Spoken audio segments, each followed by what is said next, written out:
What's up, everybody? I'm Wyatt Bagnall. Taylor Wallerstein. Thanks for tuning back in. We appreciate that. We're doing our last episode of schedule predictions for the day with the NFC South and the NFC North. Before we dive into that, hit the like button, hit subscribe. If you like what we say, let us know. If you don't like what we say, let us know. Leave a comment. We'd love to hear it. Absolutely. Awesome. And so without further ado, we'll dive in. I think we're going to start with the NFC South, and then we'll move on to the North. Okay.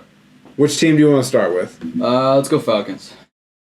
So week one, Atlanta starts off playing the Carolina Panthers at home. I had them winning week one. Bryce Young's first game. Rookie quarterbacks have like a very bad record in their first game. Sure. Yeah, I'm gonna go with the Panthers. I'm gonna give the Carolina fan base a little bit of a good start to the year. You're gonna start 1-0. Bryce looks relatively competent. Looks good. The Falcons are really nothing to I think scoff at, but I don't think they're really too far away from each other when it comes to talent. We've also got. I think this all depends on Desmond Ridder. Well, that's what I was gonna say. I don't hear anything particularly inspiring. But I don't know. I don't hear anything super bad. But I'm not hearing anything good. From what I've seen from Bryce Young from training camp, from what I've been hearing, they love him over there. Yeah, he's already been named the starter. Yep, there's a reason they took him first overall. I'm just, at this point, I'm going to go with somebody who I have a little bit more faith in, which I haven't seen anything from Desmond Ridder. He could end up being really, really good, so I'm not trying to take anything away from him. See, that right there is the issue. Desmond Ridder started a bunch of games at the end of the year, and we still don't have an opinion on him. Yeah, and there's big reason for why everybody was kind of mocking Lamar to Atlanta before kind of all got settled, and he's obviously clearly a Raven in Baltimore, a good amount of time now. But so yeah, I think they're obviously pretty comfortable with moving with Ridder forward, but I'm gonna go with Bryce on this one. I think the Panthers, with some of their offseason moves, this is kind of going to be a trend of these games where I'm not really exactly sure which way it could go. I'm gonna give it to Bryce just because I think he's very clearly the most talented quarterback in this most recent draft that we had. There's a reason he went first overall, and the Panthers team really isn't necessarily that bad. No, they're not. They did a good job in the offseason of kind of making it so it's less of a wasted year, and there's an actual sort of team. Well, in this division, there's no such thing as a possible wasted year because any one of technically Tampa Bay could still, I don't know, but it feels like three of these teams all have a pretty equal shot at winning it. Sure. In week two, they play Green Bay. I've got them losing to Green Bay. I think Green Bay is still better than them, and I think they are. Green Bay is just more accustomed to figuring it out and winning. Sure. Even in more difficult situations. Sure. So I think Green Bay's grit just beats Atlanta. Yeah, I think there's a little bit more consistency over in Green Bay. It is Jordan Love taking over, so same kind of situation. What do we have? This is a guy who's been sitting around for 4 years, and granted, I don't think he's going to be lights out, world beater next to Aaron Rodgers or anything like that. But he's got some familiarity with the system, so I give him the nod there. I like Christian Watson. I like Romeo Doubs. I'm not sure if they're really going to be anything special, but I think it's a... We'll see. I think if one of them is, it'll be Christian Watson. I think you're probably looking at a really good number 2 or number 3. Yeah, I think there's enough solidly here that they do pull off. They go to Detroit the next week, and I got them losing that one, and I also got them losing to Jacksonville. I think they lose both of those road games, and they start 1-3. I will say the same thing, but I've got them at 0-4. So I think the Lions beat them and the Jaguars beat them. All right. I got Houston and Washington up next. They beat both of them, so they're 3-3 for me. Yeah, I could totally see that. Again, kind of with the Texans thing, or kind of with the Panthers and the Texans in this situation, it's very similar. I think the Panthers are a little bit more put together than the Texans are right now. That's nothing negative towards the Texans. They're in a process of a rebuild, and that's what a rebuild is. So, not knocking C.J. Stroud in comparison to Bryce Young or Desmond Ridder, but I think you probably got a little bit more consistency, especially over on the in the run game for the Falcons, and I think they're able to not only take it against the Texans, but same kind of situation with the Commanders. Not sure how I feel about Howell. Going to need to see a lot more before I even start talking about Howell in the way that I've talked about these other quarterbacks we've just discussed. So I'm going to go with I'm going to go the same thing. Texans and Commanders both follow the Falcons. I've got them at 2-4, but relatively in the same area. All right. I think they go to Tampa Bay and they lose. I think Tampa Bay beats them in Tampa because division teams, Tampa Bay sort of just like has beaten Atlanta pretty well the last couple of years. And this is just sort of one where it seems like Tampa Bay just matches up weird to them. I'm not sure. I don't think Tampa Bay sweeps them, but I think the away game, Atlanta loses that one. Yeah, I'm going to agree with you on that one, too. I'm a little bit higher on Baker than most. Not that I think he's a franchise guy anymore or anything like that, but maybe he proves me wrong. But this is still a team that, was in the playoffs last year. I mean, granted, the NFC South wasn't great, and that's kind of how they got there, but this is a team that was able to win the Super Bowl a couple of years ago with Brady, and a lot of those offensive pieces are still there.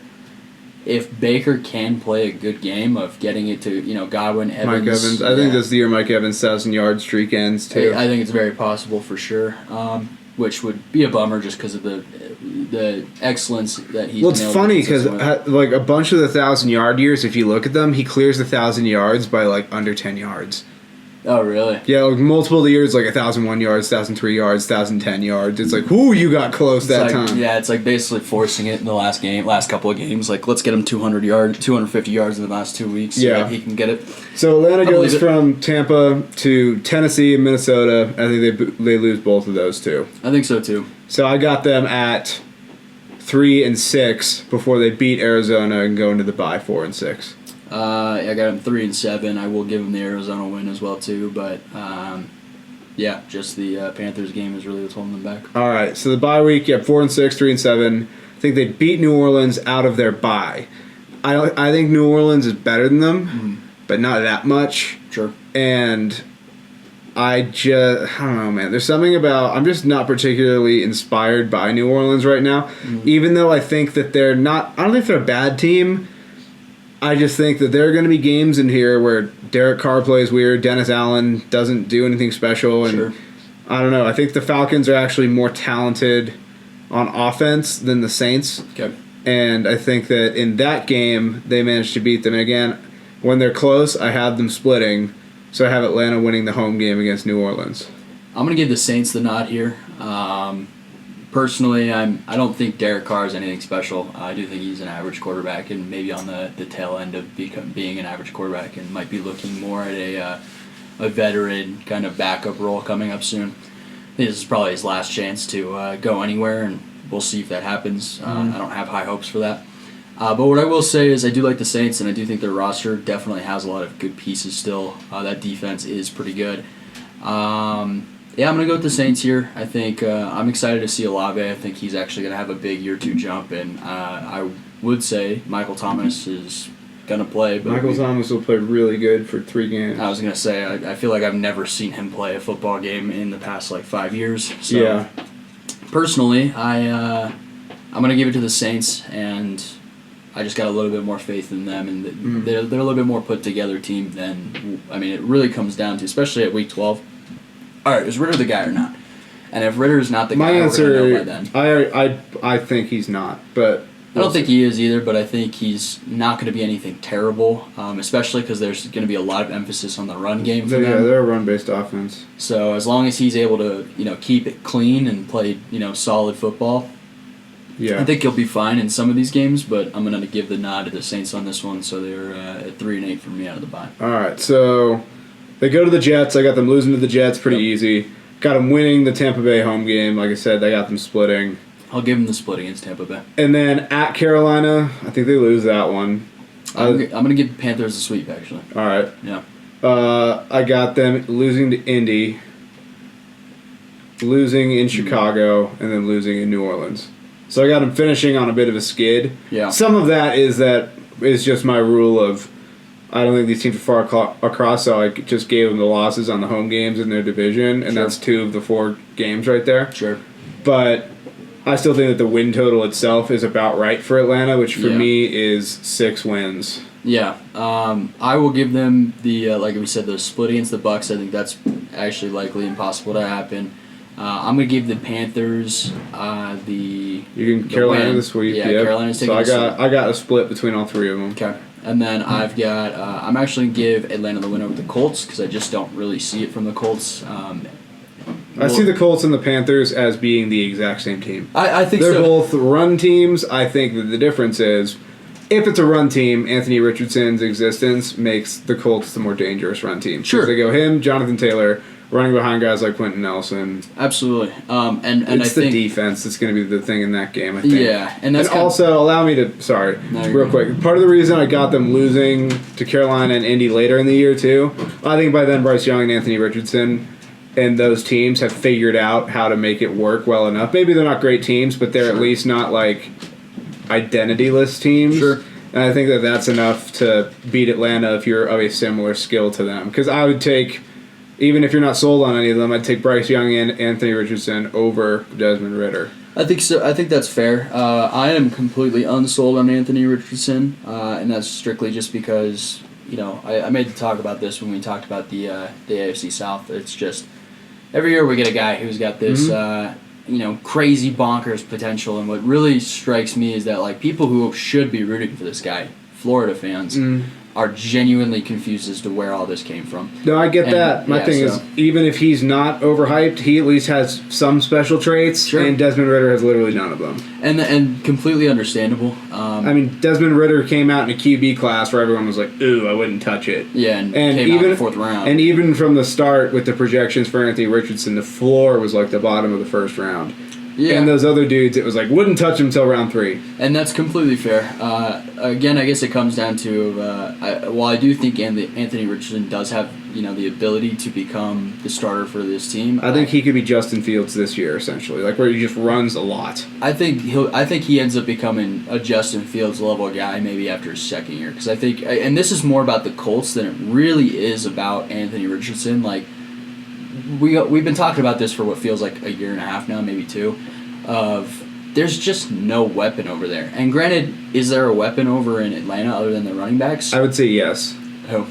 I can't think of him. I think if you use him correctly, Kyle Pitts is absolutely one. Oh, duh. He had 1,000 yards as a rookie. Yeah, absolutely. They just weren't throwing to him last year, and then he got hurt because Mariota, they didn't trust him to throw. Yeah. But Pitts is a 1,000-yard receiver as a rookie from his tight end spot. Drake London's over there. Yeah. He's a hell of a player. I think got to get him involved. They got weapons. Yeah. It's just about I don't know if they have the dude to capitalize on the weapons. And that's but I think that if used properly, Kyle Pitts is absolutely a weapon. No, and I agree. The fact that I forgot about him is just telling about how they used him last year because I was thinking wide receivers, but he absolutely is. He played a lot like Kelsey did. They split him out some. They should split him out more because he's got the athletic profile. And it's like, you tell me which corner's jumping with him. Absolutely. No, I think he's a great piece to that offense that they should have been using more. He's an example. That I forgot is another reason why. He's a really frustrating example of if you're not a team that understands how you want to use a tight end, like to feature a tight end,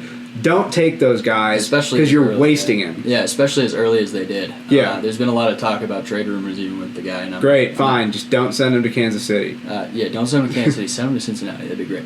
You'd love him, yeah. I would love that. But I think Atlanta's got weapons. My main thing is this.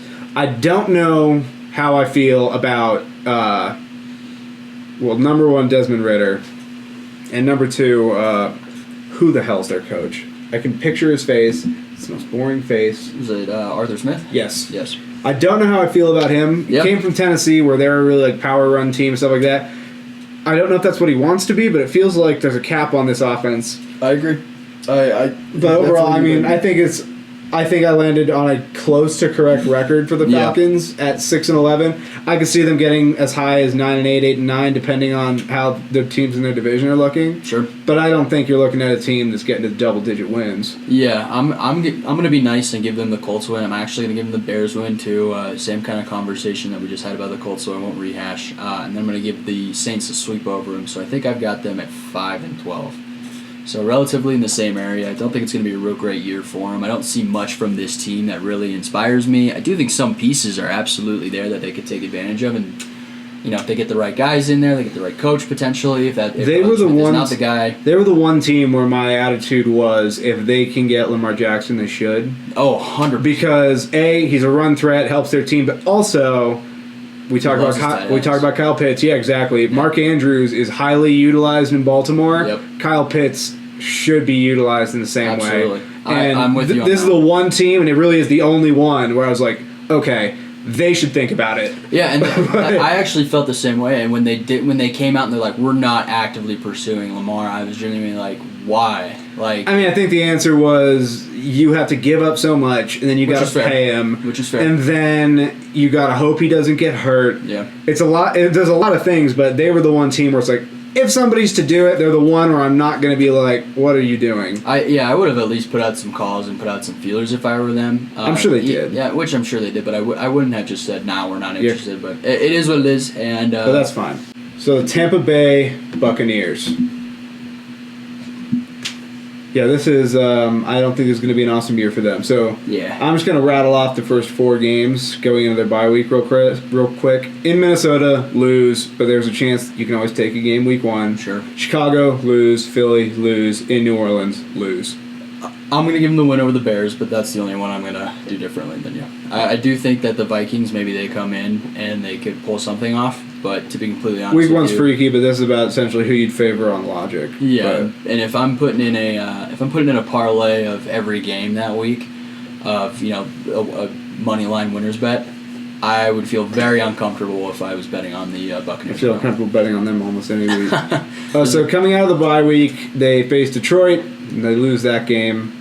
I agree. Got them beating Atlanta. Do have them beating Atlanta. Going to Buffalo and losing. Got them losing. Houston's a close game, but I do think Houston's better because I also think CJ Stroud is already, I feel better about that than I do whatever's going on in Tampa Bay. I think Todd Bowles is a really good defensive coordinator, not a really good head coach. Sure.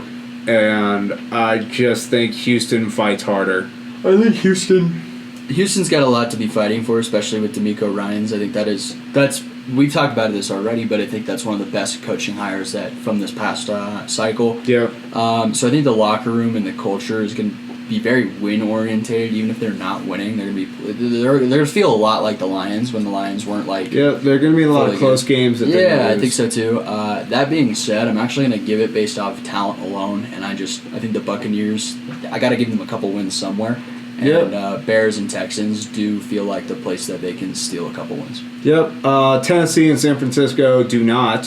So I'm going to say those are both losses. I think they don't pull off a win on either one. I don't think they beat Indy because I think Tampa Bay, even with no great reason, they struggle to stop teams that just power them.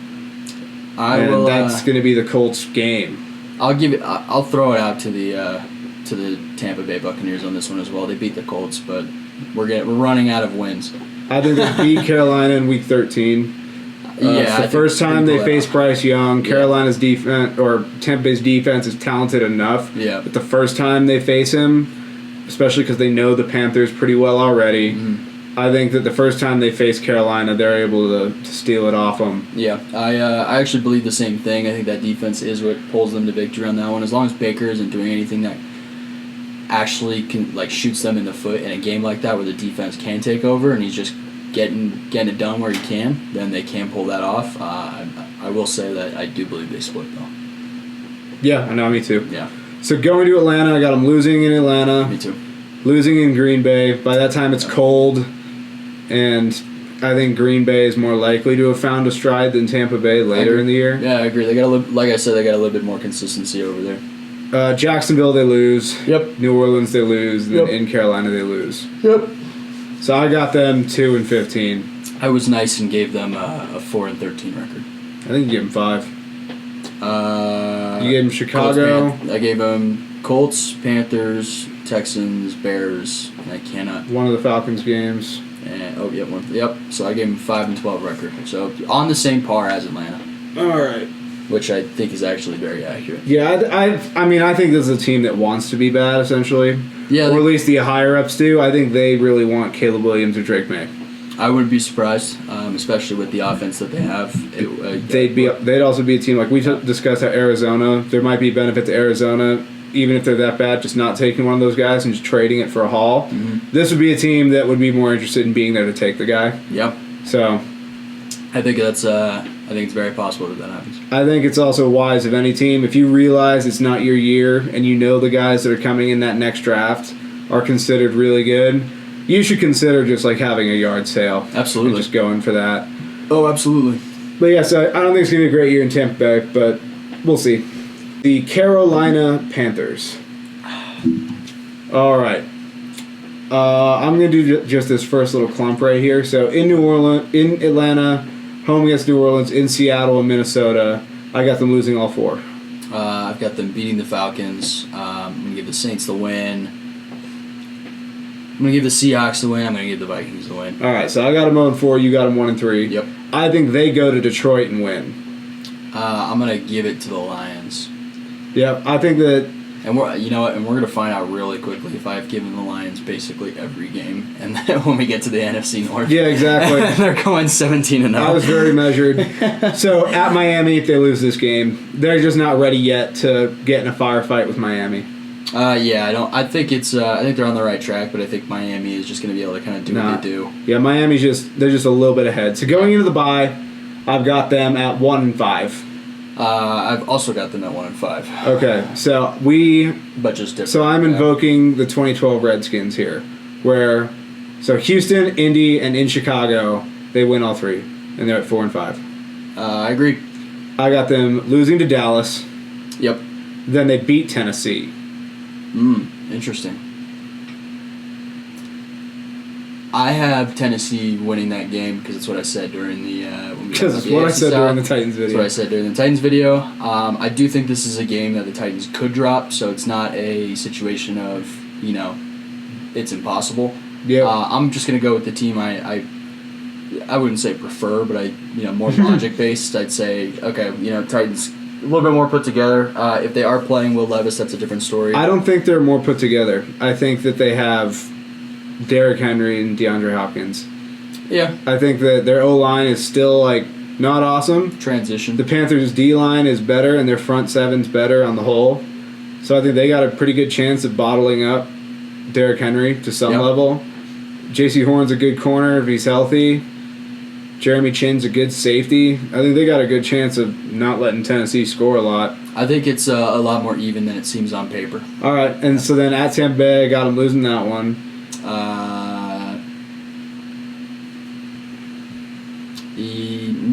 What did you just say? What? What did you just predict? Tampa pulls it off, the first one? Yeah, did you? I can't remember. I had Tampa winning. Yeah, I'll give it to Tampa. I'll give a split to Tampa. I hope that's already a contradiction.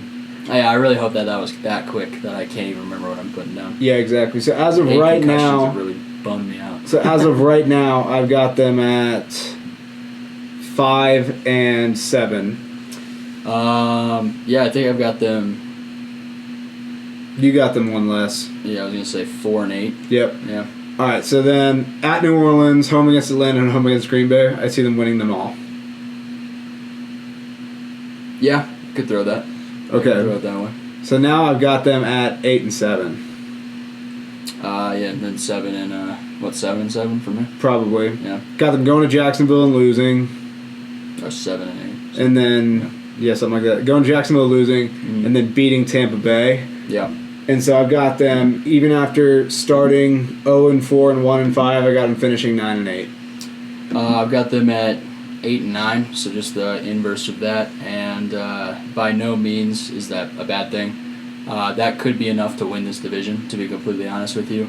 8-9 or 9-8. I just have them starting slow because I anticipate most rookies just start slow. Yeah, no, it makes sense. And I think that some of their games early are against decent teams. Yeah. Like, New Orleans might not be awesome, but they're not bad. Yeah. Seattle's not bad. Yeah. And Minnesota is wildly unpredictable, but not bad. Right. So I think that early on in the year when it takes these dudes a little bit of time, especially when the one thing he's missing is that number one receiver type, I just think he starts slow and then it just clicks in and they get on a run with some easier teams too and they just finish up real strong. Yeah, I think it's so. That's how I've got them. I think it's possible for sure, and I think Carolina fans can walk away from the season feeling like, all right, we're trending. They're on the right track, and in fact, I mean, I'll let it slip now. I don't think their season ends in week 18. Oh, you think they make? I think they win the South. Oh, okay. In my opinion, I get the Saints. Yeah, I know you're about to do that. I've got them really close. Yeah. But we'll get into them, and we can get into them right now, actually. More than happy to do that. All right, so from Carolina to NOLA. The New Orleans Saints. Week 1, they start off in Tennessee. I think Tennessee beats them. They both want to play the same style of football, but I think Tennessee's better at it. Yeah, I think Tennessee gets the win on that one as well. Not to mention, Derrick Henry's fresh. Mm-hmm. Everything Tennessee does is fresh. Yep. You're going to have a hard time, it's a hard time to slow down that beast when he's... Especially week 1. Yeah, exactly.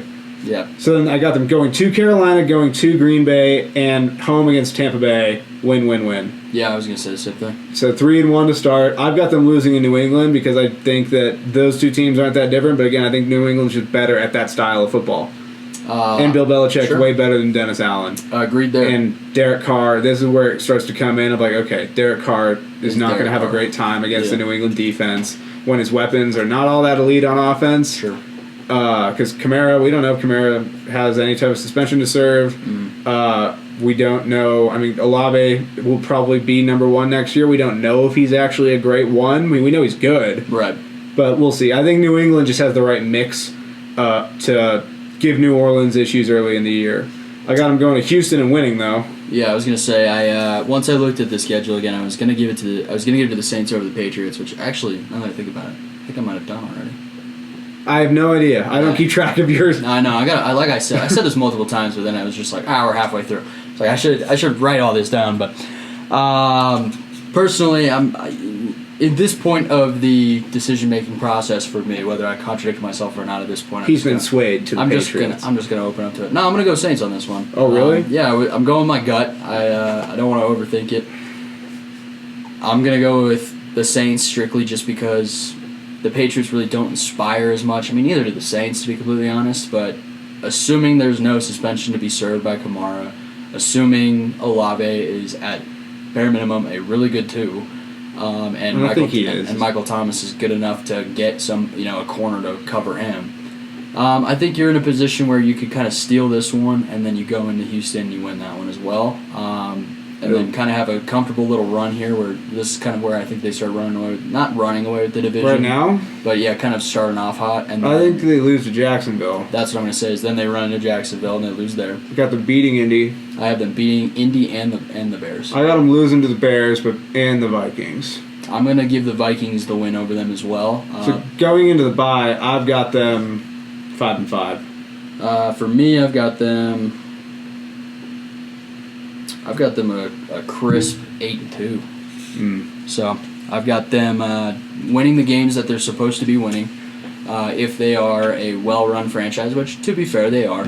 They're all right. I don't think Derek Carr is top 16, but I think if he's given some pieces and he's given a better defense than he's had in his career, as long as he's playing better. Yeah, that's a low bar. Yeah, true. But if he's playing decent football, like we know Derek Carr is technically capable of doing, if he's not completely washed out at this point, I think starting 8-2 with just a couple losses. I don't think he's washed out because his game was never super based on athleticism. Right. It's more of granted his arm could get shot at any time technically, but his game is always more about intellect. His problem is it's shoddy. Yeah. So out of the bye week, at Atlanta, I got them losing there because I just have these teams splitting. I got them winning. Detroit, they lose.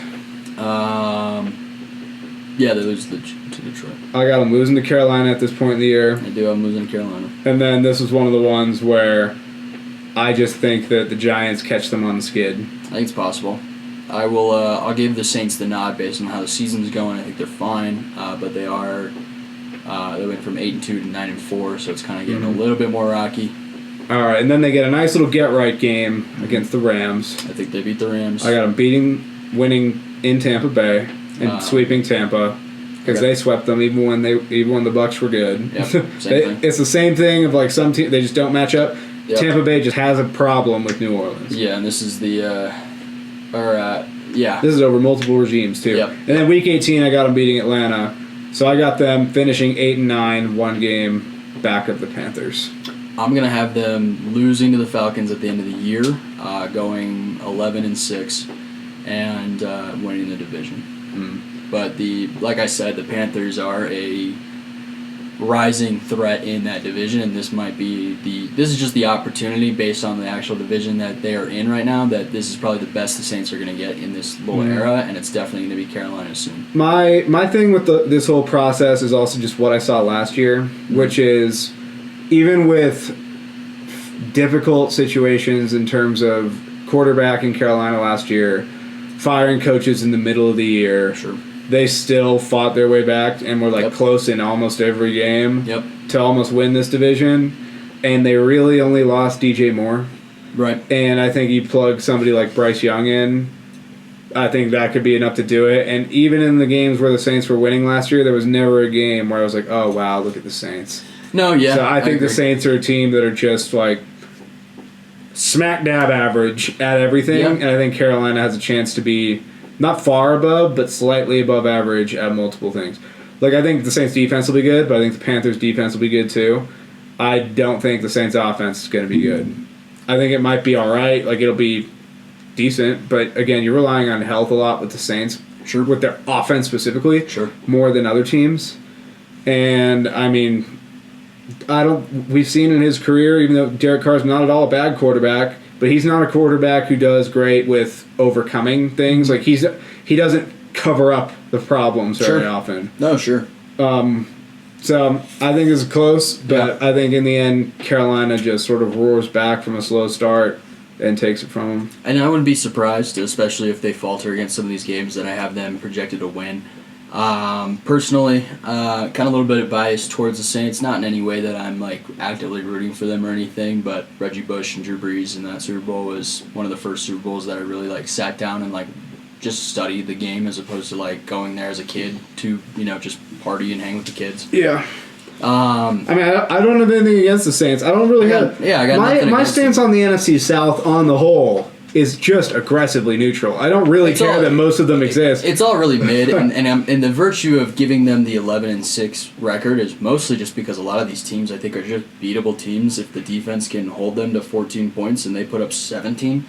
That being said, I don't think it translates to a lot of playoff success. It won't. Whoever wins the NFC South gets bounced in the first round, barring a miracle. Yeah, I wouldn't be surprised in the slightest, but for me, that's kind of where I sit on them. I do think the Panthers are very much the more respectable team that's coming.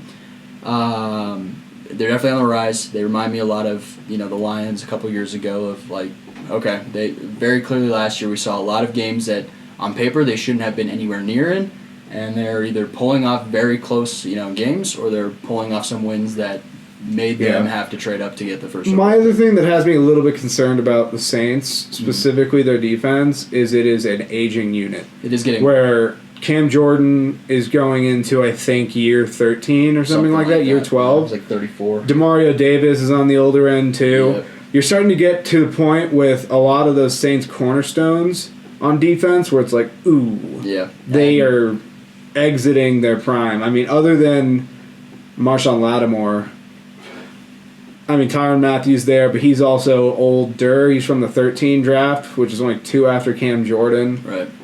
I don't know. I just think that the chance is always there that for those guys, it starts to become they got nicked up. They're starting to lose a step.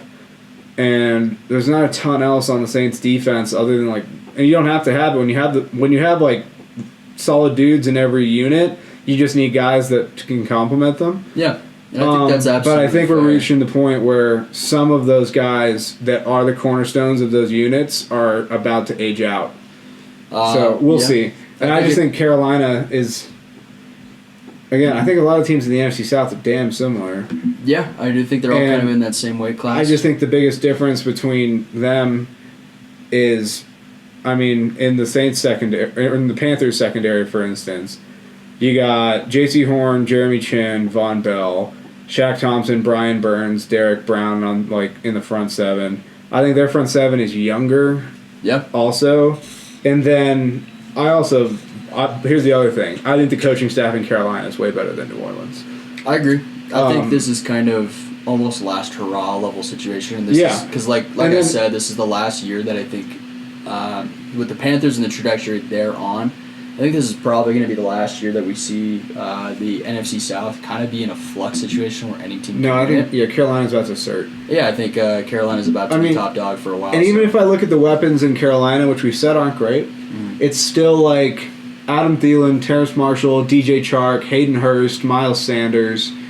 It's a lot of dudes that are pretty, like, they're good players. They don't have, like, the alpha dog. Right. But they got a lot of dudes that play a role really well. Yeah. They got Akeem Ekwonu on the line and is going into his second year. There's often a big leap between year 1 and 2 for O-linemen. Usually, like, the first 3 years is just up, up, up.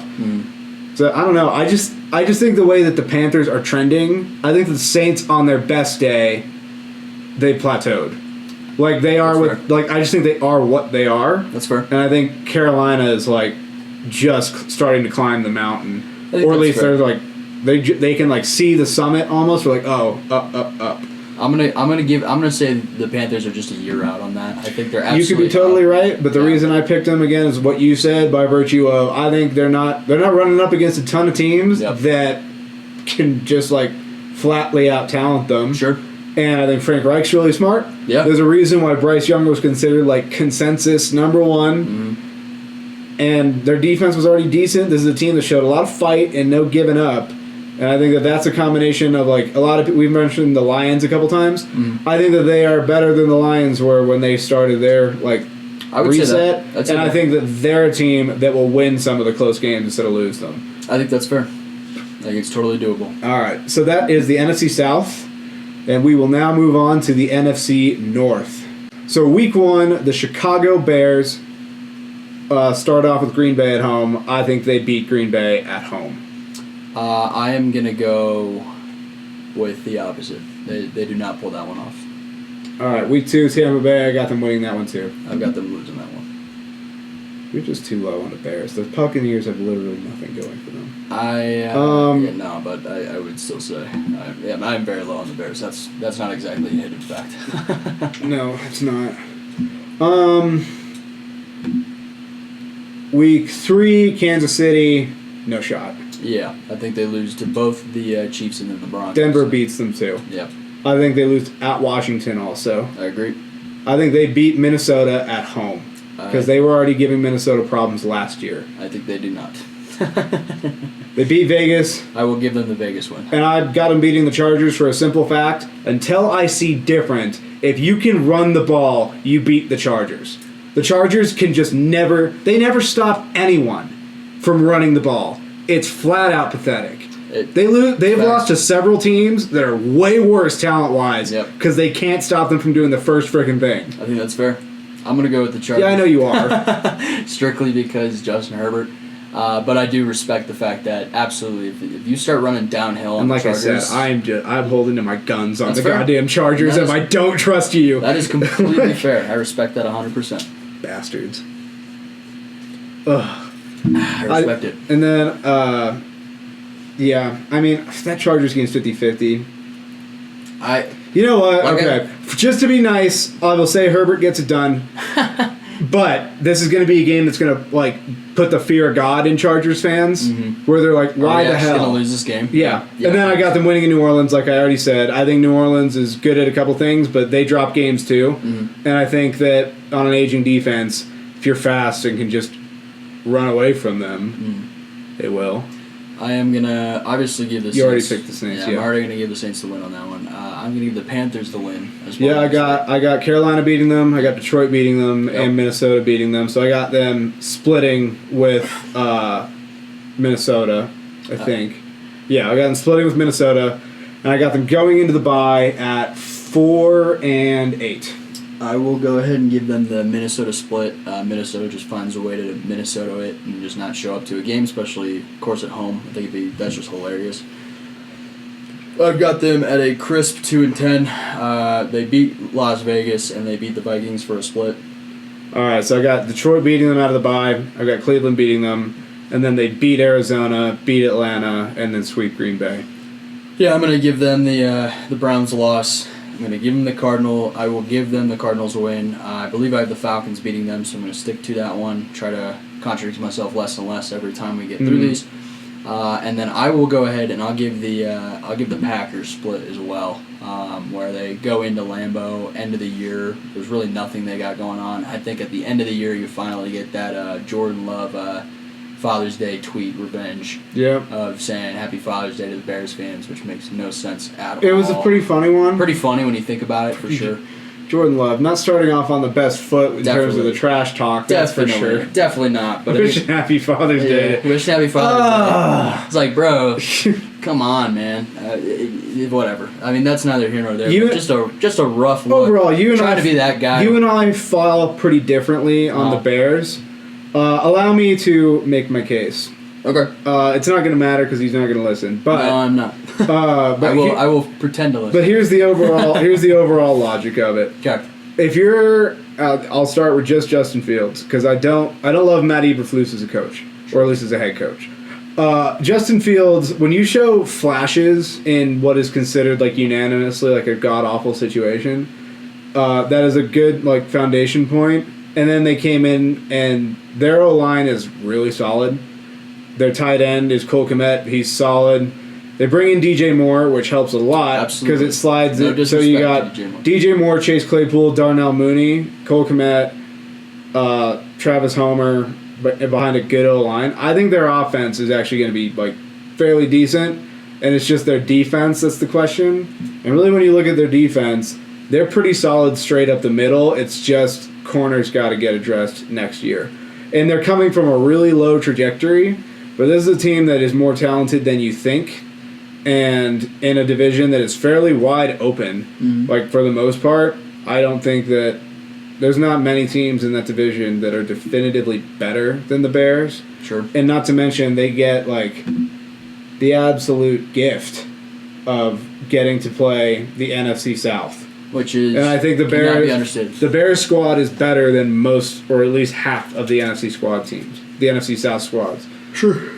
So, I mean, I'm not picking them to go to the playoffs or anything, but this is a team that they're going to be heading upwards very soon because with Rodgers gone, you don't have that looming over the division anymore. Right. The Vikings and the Lions are many things, but they are not stable at quarterback. Sure. Because Kirk Cousins going into last year of his deal, he's probably not going to get re-signed. Jared Goff's a lot of things. He's not the quarterback you want to have. He's a quarterback that you can have to be like stable. It's a good bridge quarterback. Yeah, he's a good quarterback. Yeah. But he's not the dude where you're like, oh, we got this thing settled. Yeah. And there is a lot of reason to think that as of right now, the most talented quarterback in that division is Justin Fields.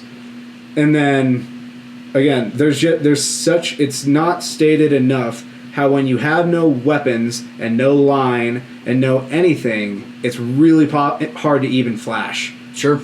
So, I'm not picking them to win the division, but they're on an upward trajectory when I think two of the teams in this division took steps back. That doesn't mean they all fell behind the Bears or anything like that. One of them did. But I don't know. I don't think the NFC North is. This isn't a division where we're going to see a lot of teams sweeping. Sure. We're going to see a lot of these teams be really, really close, neck and neck, and I think that the Bears have more than some of these other teams in terms of established like things to rely on. Yep, I think that's especially playing in a cold weather division. I think Green that Bay is just for some reason always wants to throw. Yeah. I will go ahead and acknowledge your response. I feel like it's it's been acknowledged. It's been acknowledged. Appreciate it. Thank you for sharing.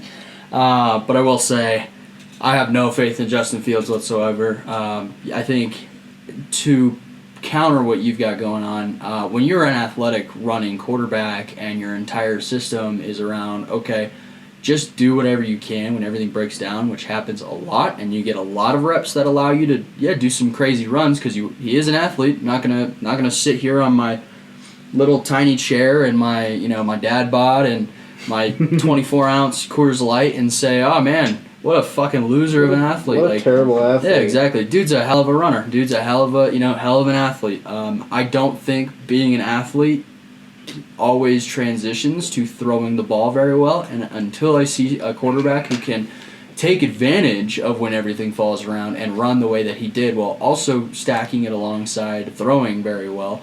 Which, to be fair, I will acknowledge, again, what you said, no weapons. Here's my only counterpoint to why I'm still optimistic about his ability to throw. Sure. When he was coming out of Ohio State, he was more touted for his ability to read the defense and throw than he was to run. And I think some of what we've seen really is he just had to survive. And I'm agreeing with you. So I'm saying I acknowledge he hasn't thrown well. Yeah. But I think that this is the year where if we're going to see it, I still would have faith that it could happen this. If it doesn't happen this year, it's not going to happen. Right. But this is the year where it's like, okay, we finally adequately surrounded the son of a bitch. And that's what I'm saying is that I'm not high on the guy until he gives me a I'm the opposite of I'm not going to be optimistic until you give me a reason to be optimistic, as opposed to in this situation where it's like, okay, now this is the best chance he's got. He is going to live up to it.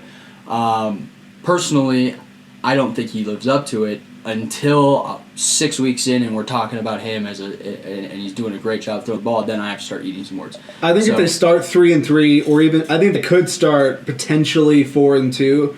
Like I think they could win Washington. I don't think they have a chance in hell against Kansas City or Denver. No. But I think the other 4 games in the first 6 weeks they have a chance. If they start 3-3 or 4-2 and he's throwing the ball well, I'm going to say Chicago sticks with him another year at least. Oh, 100%. So that makes sense. And that makes sense. And look, I've been saying this literally for years, is if you have a young quarterback, your best opportunity to see exactly what you have in him or to develop him into what you want him to be is to go get him a true number 1 wide receiver. In my opinion, they've done that. I agree. They brought in DJ Moore. I have to give credit where credit's due that this draft haul that they pulled in from Carolina is absolutely phenomenal, and I have nothing but respect for that move. If this ends up helping Justin Fields turn into the quarterback that everybody is planning on him being and saying he is going to turn into, I will eat my words and I'll own up to it like a true man. But I'm going to sit here and say that everything is going to be going right except for his ability to throw the ball, and he's going to be relying on his running. This is a completely different game than it was at Ohio State, in which he played well but didn't accomplish much against other people who have now proven themselves in the league. So here we are in a situation where he's got a chance to prove himself. I am strictly saying go prove yourself, and I will take everything back. I'm feeling pretty confident that this is a team that is not going to be their quarterback's not going to be able to prove it. They're going to be at a higher position. There's a reason why they didn't draft a quarterback this year. I have a feeling it's potentially to load up as much as possible for the quarterback who comes in next year, which could be, if they are as bad as I think that they are going to be, because the Bears tend to be bad, this is a better roster that we've seen in a while. I will give them that. And they did a great job with the draft haul, and I think they've set themselves up great. If Justin Fields does end up being the guy, they are in an even better situation. Yep. However, I have a bad feeling that this is going to go exactly the way that we think it is, especially when you put him at 71 overall in the top 100 players. You put Justin Fields there already. We'll see. I mean, listen, it's I think he's overhyped, and I think he's overrated, and until I see a reason to believe the hype, I'm not going to. Anytime a quarterback flashes, they get overhyped. But fair. I'm just saying there's more reason... His situation specifically, there's more reason for me to believe that he can keep improving than some other young quarterbacks that don't look good. Sure. And it's like, I don't know why the hell you're not. But Sure. I have several tangible reasons to point out for him to be like, well, this answers this, this, and this. And Sure. the Bears have, to my eyes, plugged the holes this offseason for the offense. And so this is the year where he's got to prove it. Yep. But yeah, that's enough of the Bears. I got them overall finishing 7-10, and I got them 4-13. the Green Bay Packers. Week 1 in Chicago, I got them losing there. Got them winning. I've got them winning in Atlanta. Yep. Got them losing to New Orleans, Detroit, and Las Vegas. I got them losing to New Orleans and Detroit, but I'm going to give them the Raiders win. All right, so going into Week 6, I've got them at 1-4, and I'm maintaining the same logic I do with rookies. Jordan Love's not going to start off, in all likelihood, looking amazing.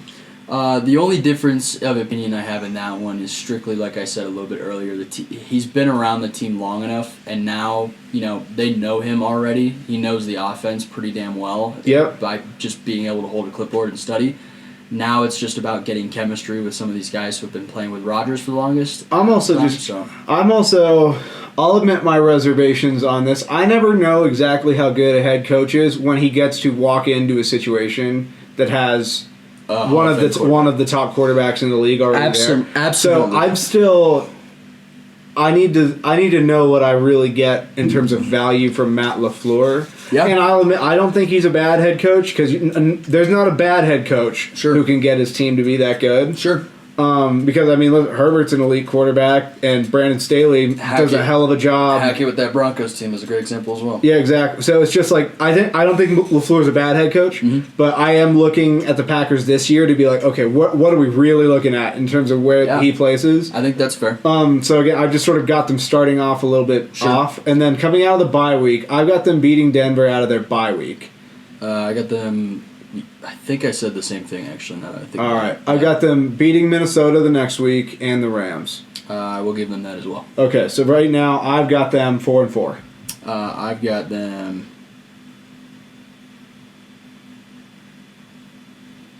I have them 5-2. All right. Or excuse me, 6-2. I've got them going to Pittsburgh and losing. I just don't see what they have for the Steelers. Yeah, no, I really. I can't say that. I can't say anything different. I think it's the Steelers take that one. I think the Chargers beat them. Yep. I think they go to Detroit and get swept. Yep. Kansas City smashes them. Yep. I've got them losing to the Giants, but not by much. Mm-hmm. I think it's sort of around this time of year where if Jordan Love is doing well, this could be different. Mm-hmm. But I don't know. There's not. I just think that them and the Giants are kind of similar, and I'm just giving it to the Giants really because it's in New York. I'll do the opposite and give it to Green Bay, strictly just because, again, that consistency. I'm not saying the offense is anything special, but I'm going to say it's a guy who's, at this point, has now had enough practice reps and real-life game reps that I think the Giants and their lack of everything else, like I said, this is going to be a down year for the Giants anyways, but I think the Packers end up pulling this one off and end up are like 7-6 at that point, so the skid ends for a second. But I don't know if it might be too late at that point. Yeah. Yeah. So after the Giants, I got them beating Tampa. Yep. Got them losing to Carolina, losing in Minnesota because I just gave them a split with Minnesota. Yep. And then I've got them getting swept by Chicago. I have them splitting with Chicago. I do have them splitting with the Vikings, and I do have them losing to both the Panthers and the Bucks. So I have them ending up, I believe. I've got them one worse than. I think I've got them 8-9. Fair enough. I've got them at 5-12, and I think that they finish in the basement of the NFC North this year. Okay. And it's just because I think that there's some level of like you're not as comfortable when the dude that's been there for 20 years is not there anymore. I get that. And we don't know what Jordan Love brings. I mean, there's a really good chance that by the end of last year, it wasn't so much that the Packers were that much better. There's a really good chance that Rodgers had just synced in with his guys, and he is still really good. Yep. No, I think that's absolutely fair. I think 8-9 is kind of right where this team lands for me, strictly because I do think the pieces are there to be a decent football team, but I think that's about their ceiling. I need David Bakhtiari to stay healthy. Mm-hmm. I need either Christian Watson or Romeo Doubs to take a step forward. Yep. And then I needed that defense to play up to its talent level because they didn't last year. Yep. And Rashawn Gary's coming back from an injury. That helps. Kenny Clark is a really good D lineman. Yep. Not like the elite tier, but he's good. Yeah, A tier. And then Jair Alexander is really good. And then they're sort of, other than that, it's sort of like a couple of just like decent players around there. Yeah. They got the potential. I just see them sort of like, I see them taking their lumps with a first-year starter. Yeah, I see it the same way too. Of a lot. I don't see them getting like blown out a lot. Right. But I see them just like they got to figure out how to make it work with this new like era of guys. Yeah. And sometimes that's not something that happens the first year. I think that's completely fair. It's kind of what I see that, again, they're a decent football team. They're a mid football team for me, and that's kind of where I see that 8-9 coming from. There's going to be moments where they can, and Jordan Love, with a solid defense behind him, and if they can get Aaron Jones and they get A.J. Dillon to just keep doing what they do and kind of bleed clock, and he doesn't make any big mistakes, and he's able to get the ball downfield a few times when he needs to, I think that's kind of where this 8-9 comes from, but there is a massive skid against way better opponents. There's a couple opponents that they're just not ready for yet. I agree, and again, I don't think this is a team that is necessarily in a really rough spot. They could still improve because there's a lot of places to improve. No. But I don't think that they ever get to a point where they, like, you're not going to get a 13-4 team out of this. No, for me, this isn't so much an indictment on the Packers as this is just sort of the standard things that happen during, like, this phase of the life cycle of a team. Yep. When you go through, like, such a huge change, like, in the last 2 off seasons, they lost arguably their 2 best players, with Devontae Adams going and then Aaron Rodgers going. And it took them a little bit to adjust last year. It might take them even more time to adjust this year. I mean, I hope Jordan Love does fine, I guess. Like, I don't know. But I think he's kind of a nerd, but that's personal. Like, I think your quarterback needs to be because they got to be smart. Well, I didn't mean it in that way, but I mean, I guess more of a dweeb with the whole Father's Day post. I'm like, it's a rough look. It's a rough look, but listen, buddy, leave that to someone else. That's not a good look for a leader of a football team. But I bet as soon as he goes to Chicago for the very first time, which is week one, yeah. they'll be thanking him just like Happy Father's. which is kind of why I'm giving the Packers the win at the beginning of the year because he's going to be able to hold it off for a little bit, but then I think at the end of the year they're going to get the Father's Day. Yeah, exactly. So we'll see. But overall, I think this is going to be a year where the Packers are like showing flashes. Yeah. But they just don't quite have it together yet. Yeah. The Minnesota Vikings. Week 1, they get a nice layup in Week 1 against Tampa Bay. Yeah, I think they pulled off. And then the exact opposite in Week 2, where they take on a heavyweight with Philly. Isn't that what happened last year? Or no, when did they play Philly last year? Off the top of your head? I don't remember. I felt like it was very early in the year. Probably was. Yeah, and they were looking good, and then they ran into Philly and got blown out. It might have been. It was Week 2 or Week 3. It was so early where everyone was feeling good, and then it just. I think it was Week 3. I think you're right. Could have been. It was early. Yeah, I think the same thing happened. Yep, and then Week 3 and Week 4, I got them beating the Chargers and the Panthers. I have the Chargers winning, and then I've got the Panthers winning. All right. I specifically stated in the Charger one, I think this is just one of the games where two teams uniquely suited to bad luck, and the Chargers just do it. Like the Chargers just embrace it, and they continue to have bad luck. I think it's completely understandable. All right. Week 5, Kansas City. Come on. Yeah. Kansas City gets them. Yep. I got them. This is a team. This is where I think I've got a split here. Yeah. So I got them losing in Chicago. You got them beating them in Chicago. All right. I got San Francisco beating them. Yep. I got them losing in Green Bay because there's another split. I believe I had the same thing. Damn, it was 1 ago. I know. I don't know what's going on with me today. But yeah, I think the Packers beat them at home, and then they end up beating the Packers late in the year. Yep, that's what I said. Yep. Fair enough. So Packers pulled that one off. Yeah, and then I've got them winning at Atlanta, and then New Orleans comes to Minnesota, and I've got them beating them too. I've got Minnesota winning that one. Yeah, I've got Denver being able to beat them, because if there's one thing Denver can do, it's shut down a pass game, and that's what Minnesota relies on right now. I think Denver could pull off too, but I wouldn't be surprised if this is one of those games that Broncos just can't pull it off. So I think you could, but this is an example of I think the Vikings took some steps backwards where they let some defensive guys go, they let Cook leave. Like, I don't know. I just think that I might not even put Surtain on Jefferson in this game. I'd be like, Surtain goes to the number 2 guy, just takes him out. And then we just double Jefferson all damn day. Yeah, double it and make sure Justin Simmons gets on him as well. Yeah. So whoever the hell the other corner is, you're on Jefferson. Simmons, you're over the top of his ass. Yep. And Surtain just wipe out number 2. Yep. And then just what are they gonna do? Run it? Hell no, they're not. Yeah. So I think Denver's uniquely suited to shutting down pass game teams, especially when you only have one great weapon. And I'm not gonna say Jordan Addison is enough to beat Patrick Surtain. So I don't think I could either, even though I'm a USC guy. Yeah, I know, but he ain't. Hell no. Hell no. So then I do got them beating Chicago at home. Yep. So going into their bye week, I've got them at 500, 6-6. I believe I've got them.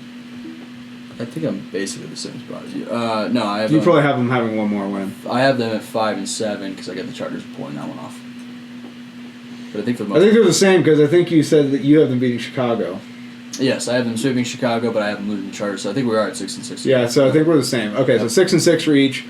I've got them losing in Vegas out of the bye. This was one of those ones where I just think it's a weird game between, again, two teams that just have a propensity for weird games. But I think that there's just no way that they get the same luck they did last year. Sure. Where they win like every one possession game they're in. That would be crazy, yeah. So I just think Vegas beats them. I don't think that they're worse than Vegas necessarily. I just got a weird feeling that those two teams are going to play some odd games this year. I'm going to give it to Minnesota over Vegas strictly because they're going to lose the rest of the games. Fair enough. Yeah, I'm going to give Vegas the last win they get, then the Bengals beat them, the Lions actually sweep them, and I'm going to give the Packers the win at the end of the year. So. Yeah. Yep. Oh, wait. Nope. I did the opposite. I already gave them the Packers win. They lose the Packers as well.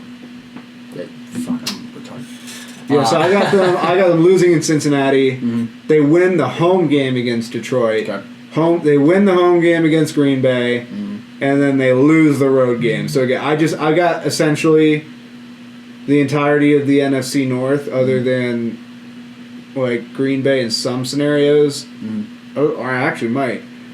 For the most part, I've got the NFC North all splitting. Yeah, for the most part. I think, with the exception of for me, I've got the Lions sweeping at least the... I think I've got the Lions sweeping the Packers. Yeah, or maybe the Vikings doing it also, but... I'm going to give it to the Lions sweeping over Minnesota, and then I'm going to... I don't think they sweep Minnesota, because Minnesota just... I think Minnesota's still similar to them. I think it's much closer than I'm making it seem like it's going to be by saying sweeping, and especially with two games almost back-to-back with the Packers smack there in the middle. But I don't know. I'm a big fan of this Lions team. I am too. Yeah, I'm just saying I'm gonna be unrealistically. I'm just saying it's tougher than we're making it out to be I agree. to sweep a division opponent unless you're just way better. And I don't think any of these teams are absolutely way better than some of the other ones. Sure. So I would say the odds are they don't sweep them. I think that's fair. So that's what I'm going. And again, anytime it's Week 18, I think Minnesota could still be playing for their playoff lives. Yeah. And I think it's possible that Detroit is too. So we'll see. Mm-hmm. But the Week 18 games can always get a little odd. So overall, I've got Minnesota going... I've got them going 7-10, but I don't feel awesome about that. Oh, wait. Did I miscount that? Oh, wait. I think I miscounted that. Yeah, I miscounted that. I've got them at 8-9. I have them at 6-11, if I believe it. No. I have them at 7-10. Okay. Yeah, excuse me. Yeah, I've got them 8-9. I think that they're probably a game or two better. I think they're... But yeah. This is the low end. I just wouldn't favor them in some of these games, but they'll undoubtedly win one or two of them. Right. So, yeah. No, I don't have a lot of them favored, but I wouldn't be surprised if they're more of a 10-17. Yeah, I think that's about their cap, but yeah. We'll see. I don't think that they're bad by any stretch. I think that every game they play is almost going to be like last year, where they're going to be a lot more one-possession games. They're just not going to win them all this time. The Detroit Lions. So, we got them starting off in Kansas City. I think this is a hell of a game, and it's going to be one hell of a moral victory for the Lions. I want to say they could win it, and it's week 1, and anything's possible. But Kansas City is a team that fires out of the gates. And I don't know. Until I see somebody come in and just like lay it on the Chiefs right away, I'm just going to lean that Kansas City can beat an up-and-comer. So I got Kansas City winning a close one in week 1. And I already remember you said that the Lions, you were just going to say fucking take the Lions. Yeah, so, I did say I was going to do that, and then looking at the roster, I'm like, oh, I have them winning a lot of football games. Yeah, you do. So I will stick to my guns, and I will say grudgingly. I will shoot myself in the foot with those guns if I have to. Yeah. But what I will say is, on. I wouldn't be surprised if Kansas City does just kind of, hey, we're still here, kind of mentality of this could be a like there's levels to this type of game. Exactly. I do think that it's very possible it ends up becoming a moral victory, but I'm going to say this is a stepping stone for this Lions team and this era of the franchise, and say Look, last year we had that Eagles game where we almost beat the Eagles. It was very close. Yes, some things went wrong in the middle of the game that they were able to come back from and make it as close as possible and almost get it. Yeah. I'm gonna say this is kind of a turning point for this franchise in this era. They come in Arrowhead, beat the Chiefs. I'd love to see it. Start off incredibly hot. I would love to see it. Yep, you and me both. I have another reason why I don't think that will happen, but I'm going to explain that now because I think they start 0-2 losing to Seattle too. Right, you did say that. And there's a very simple reason for it. I think Detroit is in potential danger of like the same thing I think the Jets could start with. There's so many people telling them how great they are. I could see them believing it at the start of the year and needing to just get hit in the mouth. Yeah. And I think that if you think that you're all that, Seattle can certainly hit you in the mouth. Yeah. So I think they start 0-2 with a moral victory against Kansas City and then just like a disappointing loss against Seattle, and then they wake up. I will give them 2-0. All right, fair enough. Because I've got them starting 0-2. Yeah. And then I've got them getting back to 2-2 by beating Atlanta and Green Bay. I have them at a crisp 4-0. There you go. So I got them losing in Carolina again because I think that this is another team where I'm sticking to the trends with some of these teams. Sure. Because if they show you who they are 2 or 3 years in a row, it is who they are. Yep. This is another team that sort of stumbles out of the gates. Sure. And it's around week 5 or 6 that they click. Mm-hmm. And so I think Carolina grabs them in week 5. And now everyone's like, what's going on with the Lions? And then we see the Lions sort of remember who the hell they are. Sure. I've got the Lions starting 5-0. You do. I'm going to be honest. I've got them going into the bye undefeated. Okay. So I've got them beating Tampa Bay. I've got them beating Baltimore. Yep. But I think that is a close game where that's an either way game. I think so too. I think because that's also where the Ravens tell me the health of Baltimore completely. But that's a close game. I'm giving that game to the Lions on these grounds alone. With another step forward, those are the type of games that they should now be competitive in and potentially winning. Right. And because I like them, I'm choosing to say they get that one. Yeah, I'm giving them the nod. Logic would say you lean Baltimore. Right. But how I feel about the Lions says this is the game where they start to show their improvement. Absolutely. So I got them doing that, and then I got them beating Vegas. So I got them going into the bye 4-3. Yeah, I've got them very clearly 8-0 going into the bye. I think there have been some big wins. I got them 5-3, not 4-3. Sorry. Yeah. We got some big wins. I've got some wins that were a little bit easier for them, namely most of the NFC South already. It's amazing when they go 17-0. Right. Just complete turnaround. But what I will say is this is the time of year that the Ravens are healthy, and that Lamar is being talked about as one of the best players in the league, and we've got this whole Ravens, it's now or never kind of mentality before it all goes to shit again. Mm-hmm. So I will say that I wouldn't be surprised if the Ravens do pull this one off, but I said that they were going to lose to the Lions when we went over the AFC North. I also wouldn't be surprised if I could see them going into that game with one loss, potentially. I don't know. I don't think that they get through the first 8 games when you have Kansas City, Seattle, and Baltimore, and potentially Carolina all sitting there waiting for them. Sure.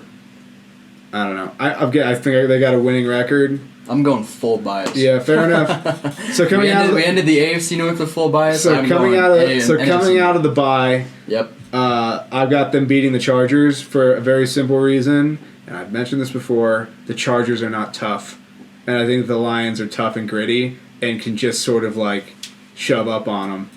I'm gonna give this to the Lions the stumble game. So this is where they fall. This is where they start looking a little bit more earthly, a little bit more human. After going 8-0, they start to look earthly. Well, that's what I'm saying is this part of the season they're actually gonna start losing a little bit more. I promise, but. I've got the Chargers pulling that one off, but I do have them coming back and bouncing back against the Bears. Got them beating the Bears, beating the Packers. I have them losing to the Packers and splitting. Yeah, I don't see that. Yeah. I got them going to New Orleans and winning because they're just currently more talented than the Saints, and I like Dan Campbell more than Dennis Allen. I gave it to the Saints. I gave it to the Lions over the Saints. I'm giving the Lions the sweep over the Bears. I'm giving them that. Yep, and then I'm going to give Broncos the win. Me too. But I very much could see, if the Lions were to come in and win this game, I'd be a fan. Personally, I think the Broncos are just a little bit better on paper. I think the Lions, this is a game of two teams that are kind of similar, Mm-hmm. where I don't think either one of them has a true number one weapon. Okay. I think Amon-Ra St. Brown's really good. I don't think he's not the dude where I'm like, oh yeah, just throw it up any time. And Sure. he makes a lot of money out of that slot spot, which is fine. He's great, yeah. Um, I think Jameson Williams I is think- closer to being a 1. Yeah, that's the question, but I have no idea how he looks, especially now he's going to be suspended. And he's got an injury. Not anymore. I thought he had a foot injury. Not anymore, I don't think so. Could have sworn there's a foot injury. It could be wrong. Maybe, I don't know. I haven't heard about one. I might just be This is thinking one something where else. I just think. Okay, I think that Denver's just uniquely suited to some teams where if your offense is still more predicated on we're going to find ways to throw it, and the run game is going to be going through like David Montgomery now and Jahmyr Gibbs and things like that. David McGowan. Like I think it's mostly going to be through Jahmyr Gibbs. Yeah. Oh, 100%. I just struggle with this. Is one where I do take Surtain and just put him on the top guy. Like you just take him. And then after that. And now who? Yeah, then after that, what else? Yeah. The Lions are good on offense. I just don't think they're quite there on defense yet. They were the bottom of the league last year, and they made some They're improvements. bronze pieces. Yeah, they made some improvements, even though they already lost one of them. John. With C.J. Gardner-Johnson. I thought it was a very minimal injury, actually. Was it? I'll have to double check it because based on everything I was hearing, everyone was like, "Oh." I heard it looked bad at first because it was non-contact. I mean, we're but already then, having things. Jalen Ramsey tore meniscus. Like he's supposed to come back. Yep. But it's still going to be a bit, and so we're already seeing that sort of set in. But I don't know. I just think Denver. Any game where the two teams play similarly, I'm going to yield to the team that has like an elite unit that could make a bigger difference. Sure. And Denver's defense is the elite unit in that 100%, game. 100%. So I'm going to say that they get the edge unless Detroit's offense just plays out of their goddamn mind. Unless it's a perfect storm, I would say I got to give the Broncos this one too, and then I'm actually going to give Minnesota the win next week as well. Yeah, I got them winning that, and then I got the Lions winning in Dallas. I think in large part more because this is the exact time of year where Dallas thinks they're the shit. Yeah. And then stumbles. I agree. I really want to say, all right, just to give the Lions a more like credible record and another loss, I do want to say Cowboys. Not to mention I also got the Cowboys.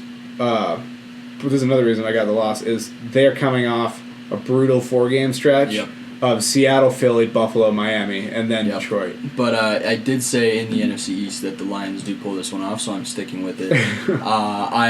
The Lions do pull this one off, and then they beat the Vikings. Yep. I think realistically, I'm looking at 1, 2, 3. Yeah, I'm giving them a 13-4 record. So I think that's high end. I got them 12-5. Yeah, I think that's very high end for these guys. I do think it's possible. I don't think it's us being crazy. I think it's 12-5 because again, they get the NFC South, and I think the Lions have more definitive edges there. I think, like I said, Green Bay, Minnesota, I think they both took some conscious steps backwards in some areas. Yeah. And then I think Chicago is building upwards, but they're just behind Detroit in that build. Yep. So I think in a lot of ways, Detroit gets a lot of wins just by default. And then yeah, exactly. I just think that they're gritty. I think. Well, it goes back to what I was saying about the Panthers and the. The question is, who the hell do they play? Like, who the hell do they play in the playoffs? Because I'm not going to say it's impossible that they win a playoff game. It just depends on who they draw. Yeah, it really does depend. I think some of these teams they absolutely could end up running on and because I don't think they're the 4 seed. I think that the NFC South. I think that whoever wins. I think it's almost pretty simple. East or West will be the 1 seed. Mm-hmm. North will be 3, South will be 4. Mm-hmm. And then, so I suspect, I think whoever wins the North probably ends up playing Seattle. Yeah. Because I think Seattle is likely the 6th seed. Because I think Dallas, is so weird. I think Dallas is firmly entrenched in the 5 seed. And it might be the best wild card in the whole NFL. Yeah, then they run into the NFC South and it's a freebie. Yeah, so it'll be the exact same thing as last year. Yep. They'll whoop up on the NFC South team. Yep. And then it's the question of, do they play Philly or San Fran? Yep, which will be a challenge either way. For Cowboys fans, they're probably begging Philly to not do the San Fran give me thing. Philly. I think the Cowboys fans would be much more willing to be like, okay, listen, if we lose in like a third matchup with Philly during the year, we're not going to be happy. But it's better than It's better than running into 3 straight years in San Fran. Absolutely. No, I agree completely. But yeah, I am. We'll see. Overall, I got the Lions taking the North. Yeah, I said that Minnesota would be taking the North, and then when I really which was hilarious. Yeah, when you said that last time, I was like, I don't think I've heard him say Detroit loses yet. Yeah, and then I literally looked at everything I was doing. I was like, yep, nope. I have Detroit having I had to find 4 losses for Detroit Lions because I was going to give them a fucking ridiculous amount of wins until I did that. So. I'm pretty comfortable with the 13-4 for them. I feel like that's a relatively fair, high end. I think they definitely hit the double-digit ones. Oh, totally. I wouldn't be shocked at all if we hit the high end, and because this is a team that is still, as much as they're sending, I don't see this as the year that they're, going to a Super Bowl. Right. Or anything like that. Or even an NFC Championship. But I do think it depends on how... I think that could depend on how, the chips fall. Sure. There's every possibility that all of a sudden it's Philly and San Fran play in the divisional round out of nowhere, and then they've got to play Dallas or a wild card somehow manages to beat Dallas. Yeah. And it's you could do it. I just don't think you'd want to run up on. I don't think if Philly and San Fran play, whoever wins the East or the West, if they play in the divisional round, then Detroit could make an NFC title game. I don't think they get by either of them. But I agree. I just think I consider. Even if you're not in the NFC title game or something like that, getting back to the playoffs is a win. Yep. And it's just the next evolution because Detroit has just been steadily up. Exactly. I think that they could make the playoffs. I think they could win a game in the wild card round. Yeah. And it could beat Dallas, but I'd favor Dallas if that's who they play in the wild card round. I'd favor Dallas too, but I would put some money down. I'm not saying I'm not saying I favor it by a lot, but even then the experience thing comes in. Listen, Dallas knows how to at least. Look, they may not have made the NFC title game, but Dallas understands the playoffs and how to win certainly wild card games. I would start to wonder at that point. I'm like, okay, now is Detroit ready for a brighter spotlight? But we'll see. I think that this is a year where Detroit takes that next step. They make the playoffs. They win the North for the first time in God knows how long. I think they haven't won it since the early '90s or something like that. No, it's been a long-ass time, and especially with some of these Detroit Lions rosters that we had, from back in 2013 and even before that a little bit, They weren't good. They weren't good, but with Calvin Johnson and Matt Stafford, that was just fun. They made the playoffs right. twice. They were close to winning one playoff game. Yeah, against Dallas. But I don't know. I think that this Lions team feels different than previous Lions teams. Very much does. It goes back to what we were talking about with the Texans. I just find this interesting. Yeah. I just don't get how Detroit managed to just toil in mediocrity for so damn long when they've had some talented players. But we'll see. And I think here, and I'll also say this: this will be the year where definitively, yes or no, is Jared Goff staying in Detroit? Yes, I agree. If they miss the playoffs, no. No, they've got no reason to keep him around anymore. I think the bridge era is kind of done. I think they're ready to bring in somebody to be the starter.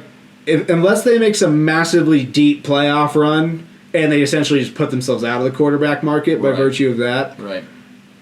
This is a year where hard decisions get made. Yep. And I don't want to say overall hard decisions, but about that position, I think that Dan Campbell should be safe. Yeah. I think a lot of the guys in Detroit should be safe, but this is judgment year for Jared Goff.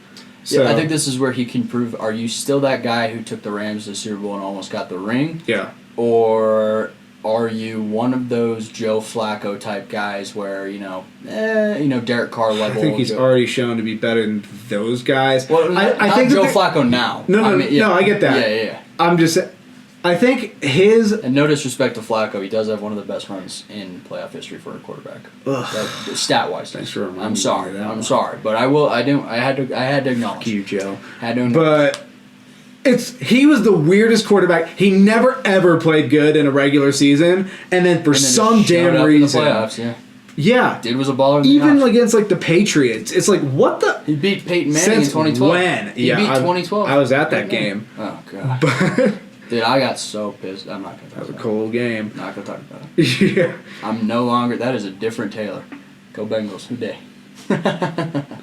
All right, so I got Detroit ultimately 12-5, winning the North. So I'm just going to recap real quick every single division who I've got winning it as of right now. Yep. So I got Bills winning, Bengals winning, Jags winning, Chiefs winning, Philly, Detroit, Carolina, and San Francisco.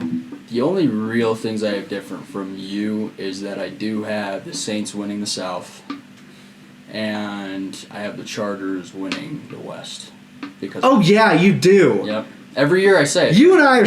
Every year I say it. Every year I'm like, Chargers, this is the year the Chargers do it. This is the year the Chargers do it. I put money down on it. I'm like, hey, Chargers have like 1,100 odds. Like, we've got to do this. I am just, as I told you, my foot is down on the Chargers. And show me or I'm not on. And I respect that. And I'm just a freaking, like, when I was talking about, You're a like... masochist is what you are. I just want the Chiefs to lose it. I think that's what it really comes down to. Is that I really want the Chiefs to just lose the NFC West. You know what I want? I want to win money on the Chargers. You know what I want? I want to be right. That's fair. That's what I want. I just want to be right. I want to be right, and I want what I want. Yeah. I want to be right, but I also want to bet on the thing that's not going to happen. But I'm going to lose money. But if they do pull it off, I'm going to be a rich man one day. Yeah, exactly. Gambling never gets old. But it's an interesting one. I'll do some like hard playoff predictions in a bit because that's an interesting one where there's a lot of teams that you think are automatics, but the playoffs have about a 50% turnover rate every single year. Every year, the wild card, especially with the more wild card. Yeah, of course. Right now, so. But we shall see. And but overall, yeah, there we go. We predicted all 32. Yeah. All 32 teams. Good for us. Exactly. Oh yeah. So, yeah, you got to love that. 32 teams, 17 games, 544 games we predicted. Nice. And I contradicted maybe 277 of them. Yeah, that's what I'd say. We're probably Around near a 50% one other than yeah. like some of the really good teams. Yeah, exactly. I guarantee you the bad teams, you were probably like, I just got to find a win in here, and I definitely already said they lost it. Absolutely. There's a few where you look at them from the other side and you're like, yeah. I mean, you probably contradicted a bunch of them just going through the Detroit one right there. Oh, 100%. Where you're like, I got to find losses. I was like, gotta find a loss. Yeah, I was like, all right, well, they lose to the Vikings, and probably like 2 minutes ago, I probably said, I was like, yeah, they get the sweep. Like, yeah, exactly. like whatever. We'll see. But yeah, so we got some fun stuff coming up for you guys. We're going to do a draft where we like build our ideal team from all the active players. Yep. That'll be fun. Formal playoff predictions, stuff like that. We'll do some tier lists coming up too, especially we're going to look at some of the coaches in the league right now. Head coaches, quarterbacks, overall teams where we think they stand. Mm-hmm. So, yeah, as we sort of like build up towards the season, we're going to do a little bit more in terms of like definitive takes of where we think everybody's falling now that the offseason is essentially done. And as of recording today, we have 7 days until a football game with the Browns and the Jets playing the Hall of Fame game. Yeah, exactly. So bet the under and say thank you. When Better yet, don't bet on preseason games. Bet on the preseason games and always do the under. Fair enough. All right. Peace. Peace.